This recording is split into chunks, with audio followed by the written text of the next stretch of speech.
Hello students, आज मैं class 10th का टॉपिक जो रिप्रोडक्शन स्टार्ट किया था उसमें बेसिक इंट्रोडक्शन मैंने आपको दिया था कि टॉपिक का नाम ही था कि हाउ टू ऑर्गेनिज्म रिप्रोड्यूस।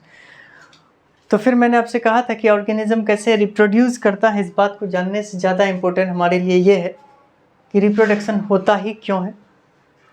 और फिर अब उनके जो नेगेटिव फीडबैक्स थे वो भी मैंने सामने पे रखा था कि एक एसेंशियल लाइफ प्रोसेस भी नहीं था, दूसरा बहुत ज़्यादा एनर्जी का खर्च हो रहा था। नेवरथलेस उसके बावजूद भी रिप्रोडक्शन प्रोसेस अगर हो रहा है तो कहीं ना कहीं उसका कोई तो इम्पोर्टेंस होगा। खैर, इस बारे में मैं चर्चा कर चुका हूँ, काफ़ी लंबी देर तक इसकी डिस्कशन चली है। आज जो मेरा मुद्दा है वो ये है कि अगर रिप्रोडक्शन होता है तो वो कौन कौन से मोड पे होता है, कैसे होता है, उस पर मैं डिटेल डिस्कस करेंगे। तो उसको जानने से पहले जो थोड़ी बहुत आप लोगों को इन्फॉर्मेशन पहले से ही पता होगा कि रिप्रोडक्शन क्या होता है, सबसे पहले आप उसको देख लीजिए। रिप्रोडक्शन क्यों होता है ये बात का डिस्कशन हो चुका था, लेकिन क्या होता है इसके लिए मैं अभी आपको बता रहा हूँ। दरअसल ये एक बायोलॉजिकल प्रोसेस है जिसमें कोई इंडिविजुअल किसी प्रोजेनी का प्रोडक्शन करता है, अपने ही जैसा संतान का पैदा करना। ये एक प्रोसेस है, बायोलॉजिकल प्रोसेस, और इसी प्रोसेस को कहा जाता है रिप्रोडक्शन। तो आप लिख सकते हैं कि it is a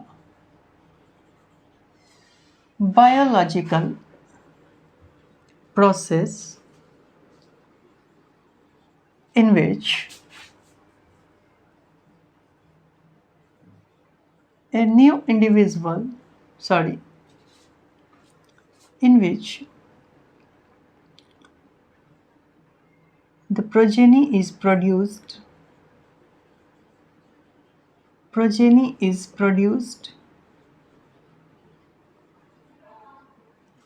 of its own kind.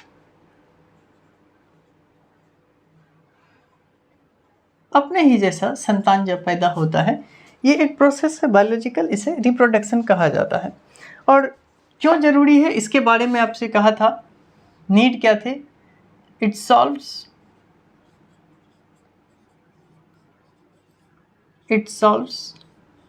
The problem of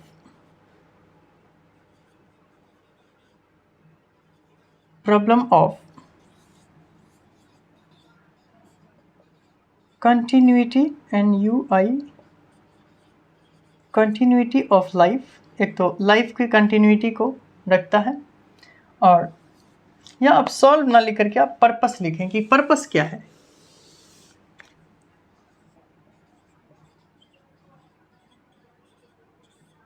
purpose क्या है? तो एक तो कंटिन्यूटी ऑफ लाइफ के लिए, दूसरा ये वेरिएशन प्रोवाइड कराता है।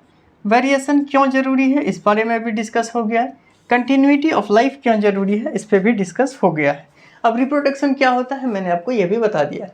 अब हम डिटेल में डिस्कस करेंगे कि आखिर मोड ऑफ रिप्रोडक्शन हमारा कौन सा है। तो आइए इस पर डिस्कस करते हैं।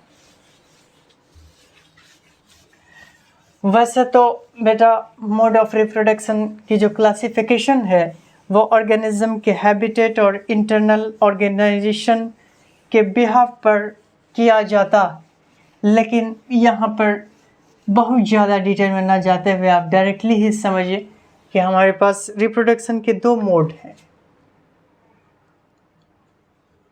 मोड ऑफ रिप्रोडक्शन, एक ऐसा मोड जो सिंगल पेरेंट प्रोड्यूस कर सकता, दूसरा डबल पेरेंट का इन्वॉल्वमेंट। जो सिंगल पेरेंट से हो रहा है वो एसेक्सुअल रिप्रोडक्शन कहलाता है। क्या कहा? एसेक्सुअल। और जो उसमें डबल पेरेंट इन्वॉल्व होता है उसे सेक्सुअल रिप्रोडक्शन कहा जाता है।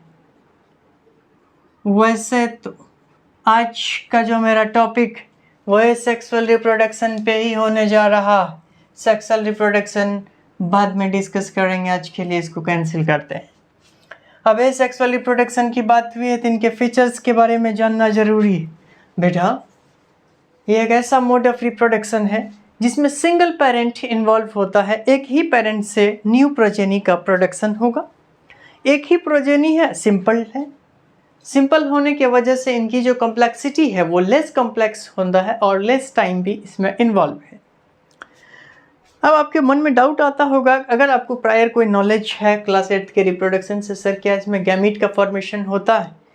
तो बेटा गैमेट का फॉर्मेशन हो भी सकता है और नहीं भी। याद करिए हनी बी को, हनी बी में जो ड्रोन का केस है डेट इज़ पार्थेनोजेनेसिस जो हुआ है वो कहीं ना कहीं ड्रोन का प्रोडक्शन गैमीट से ही हुआ है, लेकिन वो एक सेक्सुअल रिप्रोडक्शन का एग्जाम्पल है।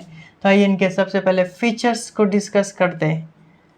फीचर्स में मैंने कहा कि सिंपल होता है और फिर मैंने कहा कि लेस टाइम में होता है।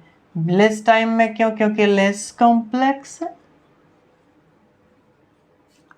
और फिर एक तो सिंपल है, लेस टाइम, लेस कॉम्प्लेक्स। तीसरी जो मोस्ट इंपॉर्टेंट फीचर्स है कि सिंगल पेरेंट इन्वॉल्व होता है। सिंगल पेरेंट इन्वॉल्व है, समझ पा रहे हैं आप? एक ही पेरेंट से नया प्रोजेनी का प्रोडक्शन होगा। लेकिन अगर फर्दर मैं बात करूं या फिर ये सेक्सुअल रिप्रोडक्शन कौन कौन से मोड पे होते हैं, तो ये अलग अलग मोड है। ये सेक्सुअल रिप्रोडक्शन के मोड को डिस्कस करने जा रहे हैं। Mode of asexual reproduction.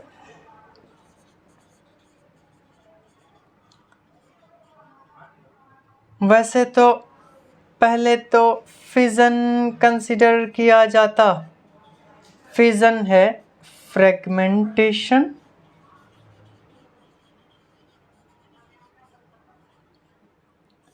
उसके बाद रीजेनरेशन, और रीजेनरेशन के बाद बडिंग को कंसीडर कर सकते। उसके बाद वेजिटेटिव प्रोपेगेशन और फिर स्पोर फॉर्मेशन।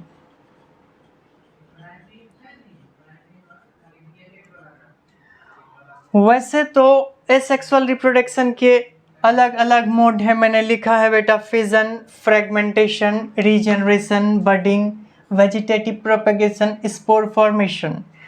क्या होता है, किसे कहते हैं स्पोर फॉर्मेशन, क्या बेनिफिट है स्पोर फॉर्मेशन का, वेजिटेटिव प्रोपेगेशन क्या है, किसे कहा जाता है वेजिटेटिव प्रोपेगेशन, बडिंग क्या है, कौन कौन से ऑर्गेनिज्म में बडिंग पाया जाता है, रीजनरेशन क्या होता है, किसे कहते हैं रीजनरेशन, फ्रेगमेंटेशन क्या होता है, किसे कहते हैं फ्रेगमेंटेशन, कौन कौन से ऑर्गेनिज्म में पाए जाएंगे फ्रेगमेंटेशन, और उसी प्रकार से फिजन, सबको डिटेल में डिस्कस करेंगे। आइए एक एक करके चर्चा करते हैं। आज तो दो ही पे डिस्कस होगा बेटा, एक तो फिजन, दूसरा फ्रेगमेंटेशन, और नेक्स्ट क्लास में फिर स्टडी करेंगे रीजनरेशन, बडिंग, वेजिटेटिव प्रोपेगेशन और स्पोर फॉर्मेशन को लेकर के। आइए चलिए डिस्कस करते हैं।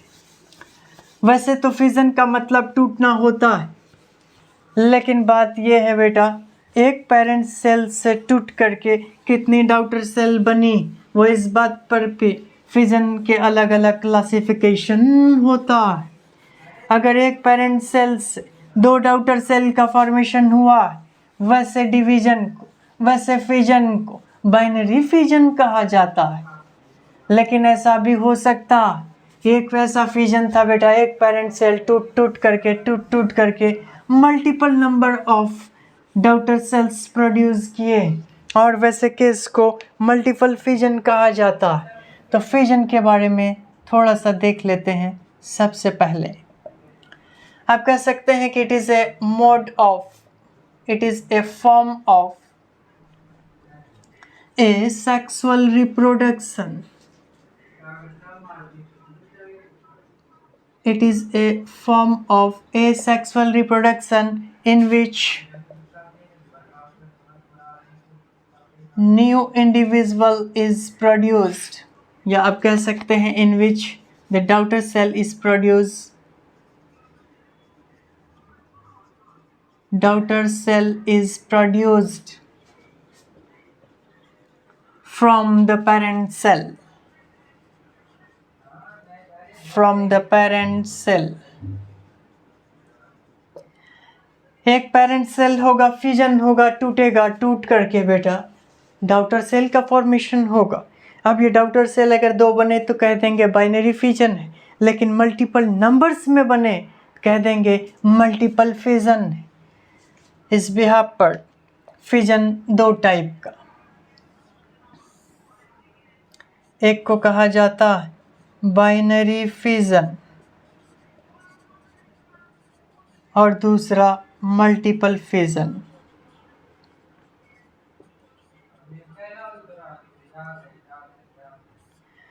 बाइनरी फिजन में एक पेरेंट सेल टूट करके 2 अलग अलग सेल में, 2 डॉटर सेल में कन्वर्ट होगा। ऐसे तो बेटा बाइनरी फिजन के भी अलग अलग टाइप्स हैं। कुछ किसी भी प्लेन से काट करके 2 सेल बना लो, बाइनरी फिजन। एक तो लॉन्गिट्यूडनल सेक्शन से कटता है, एक मैंने क्लियर किया क्या कि किसी भी प्लेन से कट जाएगा, कभी ट्रांसफर सेक्शन से भी कटता है, लॉन्गिट्यूडनल से भी कटता है। तो आप कह सकते हैं फिजन फ्रॉम एनी प्लेन, किसी भी प्लेन से फिजन हो सकता। इसका एग्जाम्पल लिखेंगे बेटा अमीबा। ये अमीबल सेल है, ठीक है, अमीबा की ये सेल, और ये रहा न्यूक्लियस। आज ये न्यूक्लियस का सबसे पहले हुआ है बेटा डेवलपमेंट, और ये रहा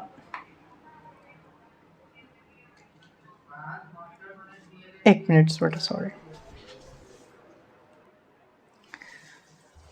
हाँ बेटा, ये न्यूक्लियस का डेवलपमेंट। अब न्यूक्लियस डिवाइड किया, अब इसमें फॉर्क जनरेट हो जाएगा इसी सेल में। सेल की होती है साइटोकाइनेसिस, कुछ इस तरीके से सेल बना, और ये रहा न्यूक्लियस का डेवलपमेंट। आप देख रहे हैं कुछ इस तरीके से था, ठीक है।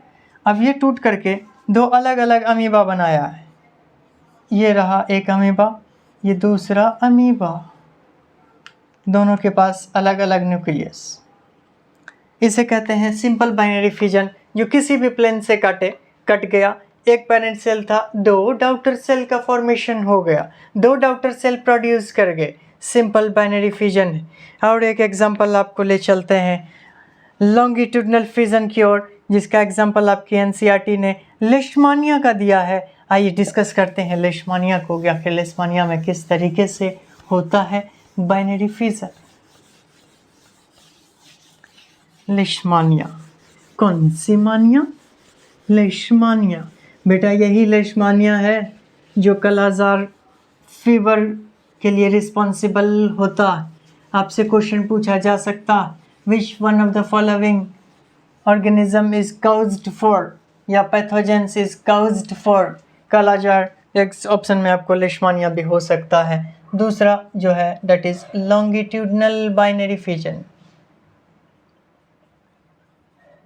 Longitudinal binary fission.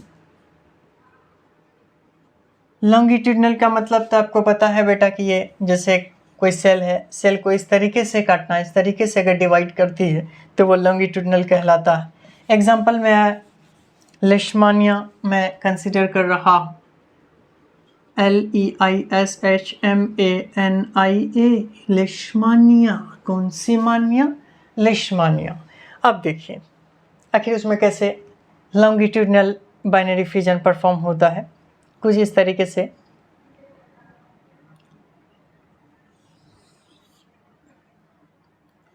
ये लेशमानिया की एक सेल,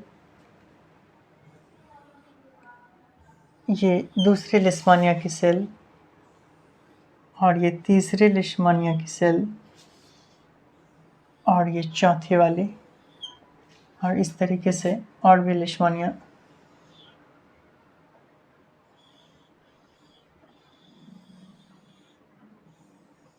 ये एक लेशमानिया, और दूसरा, this is the last one but not the least one, ठीक है। अब हम ध्यान से देखेंगे कि कैसे इसमें डिवीजन हुआ है। ये लेशमानिया की न्यूक्लियस है, ये भी न्यूक्लियस है,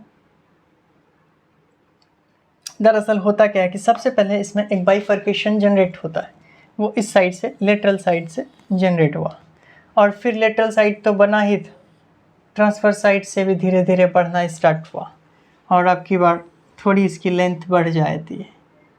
ये दूसरा है, और एक ऐसा वक्त आता है लेटरल साइड तो बढ़ा ही था बेटा, ये भी अच्छी खासी बढ़ी है। यहाँ पर न्यूक्लियस भी कहीं ना कहीं अपने आप को डिवाइड करने का प्रयास किया। अभी एक ही न्यूक्लियस है यहाँ पे, ये दो न्यूक्लियस नहीं है, बस न्यूक्लियस की डिवीजन जो है वो कॉम्प्लेक्स हो गई।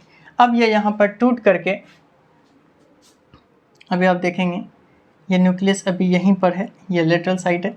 और अब क्या होती है इस वाले केस में, आप देखेंगे कि एक ये अलग है, ये अलग है, ठीक है।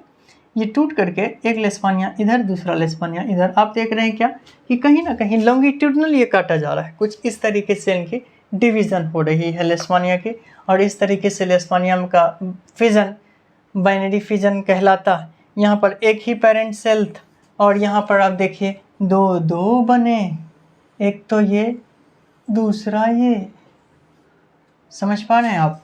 एक मदर सेल से दो डॉटर सेल का फॉर्मेशन हुआ, वो भी लॉन्गिट्यूडनल। एक ट्रांसवर्स भी होता है, ठीक है। ट्रांसफर सेक्शन अभी लॉन्गिट्यूडनल देखा, ट्रांसफर कुछ इस तरीके से होता है, ये बाइनरी फिजन इस तरीके से पाए जाते हैं। लेकिन एनसीईआरटी में यीस्ट के बारे में भी कहा है कि यीस्ट में भी बाइनरी फिजन होता है, लेकिन वैसे तो बेटा यीस्ट में बडिंग केसेस से जनरली होता है रिप्रोडक्शन, लेकिन फिजन से भी होता है। थोड़ा सा बस बेसिक डिफरेंस है फिजन और बडिंग में, यीस्ट के केस में। तो थोड़ा सा देख लेते हैं कि आखिर किस तरीके से बडिंग और फिजन के बीच में डिफरेंस है। हेडिंग तो यही डालिएगा, बडिंग इन यीस्ट।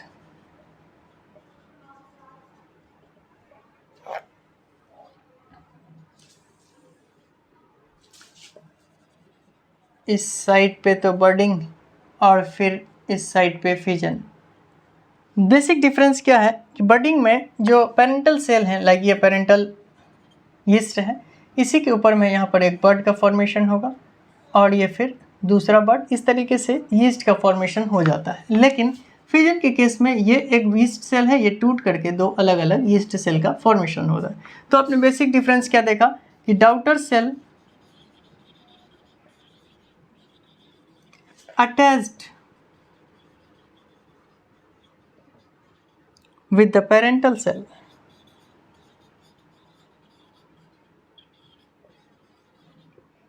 जबकि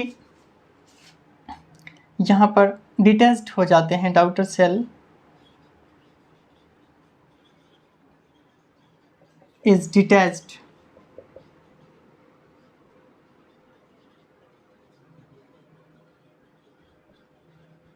from the parental cell। यहाँ पे आप आइडेंटिफाई कर सकते हैं पेरेंट्स को,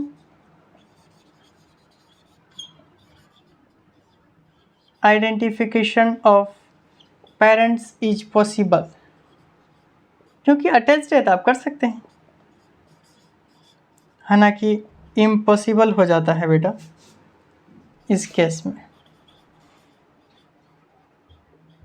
ठीक है।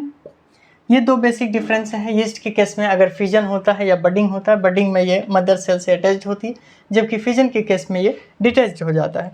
यहाँ से आपका ये फिजन वाला टॉपिक कंप्लीट होता है, और अब डिस्कस कर रहे हैं फ्रेगमेंटेशन के बारे में कि आखिर कैसे फ्रेगमेंटेशन प्रोसेस से कुछ ऑर्गेनिज्म रिप्रोड्यूस करते हैं। कुछ ऐसे मल्टी सेलुलर ऑर्गेनिज्म हैं जो सिंपल नेचर के हैं, बहुत ज़्यादा उनके अंदर में कॉम्प्लेक्सिटी नहीं है।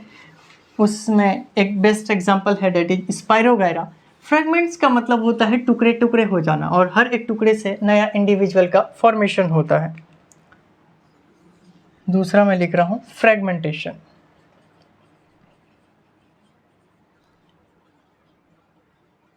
फ्रेगमेंटेशन में कहीं ना कहीं ऑर्गेनिज्म का फ्रेगमेंट्स होगा, मैच्योर होने के बाद ये किसी कारणवश टूटा है, टूटने के बाद वो फिर एक नया ऑर्गेनिज्म बना लिया। ये इमेजिन करिए स्पायरोगायरा है, स्पायरोगायरा की दूसरी सेल, और ये फिर उसी से अटैच्ड सेल है, और यहाँ पर ये उनके जेनेटिक मटेरियल्स स्पाइरल सेपिड के प्रेजेंट है। ये मान के चलिए कि ब्रेक हुआ है, अलग अलग टुकड़ों में, ये कट 2 कट लगा है। तो इससे क्या होगा, 3 अलग अलग पार्ट बने। एक पार्ट कुछ ऐसा था, ठीक है, दूसरा कुछ इस तरीके से है, और फिर तीसरा जो इनका ये पार्ट है ये आपने देखा। अब क्या होता है कि इन सभी फ्रेगमेंट से नए स्पाइरोगैरा का फॉर्मेशन हो जाता है, इससे भी नया,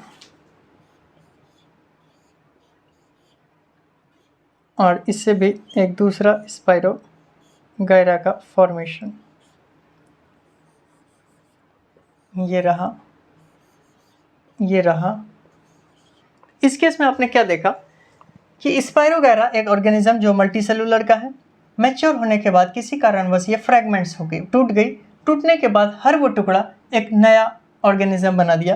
क्योंकि इसके बाद जो मैं डिस्कस करूंगा डेट रीजनरेशन के बारे में, आप कंफ्यूज ना हो इसलिए मैं पहले ही बोल देता हूं कि फ्रैगमेंटेशन में मैच्योर होने के बाद होता है, जबकि रीजनरेशन में किसी भी स्टेज में कहीं से भी कितने भी टुकड़े कर लो, सबसे बनेंगे नए नए। ठीक है, रीजनरेशन का एग्जाम्पल देखेंगे प्लेनारिया को, लेकिन यहाँ पर आज फ्रेगमेंटेशन तक ही कंप्लीट करते हैं। बाकी के जो मोड ऑफ रिप्रोडक्शन है, that is mode of asexual reproduction की अगर बात करें, वो नेक्स्ट क्लास में डिस्कस करेंगे। आज के लिए इतना है। आप एक बार जा कर के फ्रेगमेंटेशन तक की NCERT जरूर पढ़िए, और क्योंकि मैंने जो भी पार्ट अभी पढ़ाया है वो NCERT से ही रिलेटेड था सारे कंटेंट। आज के लिए इतना है, थैंक यू।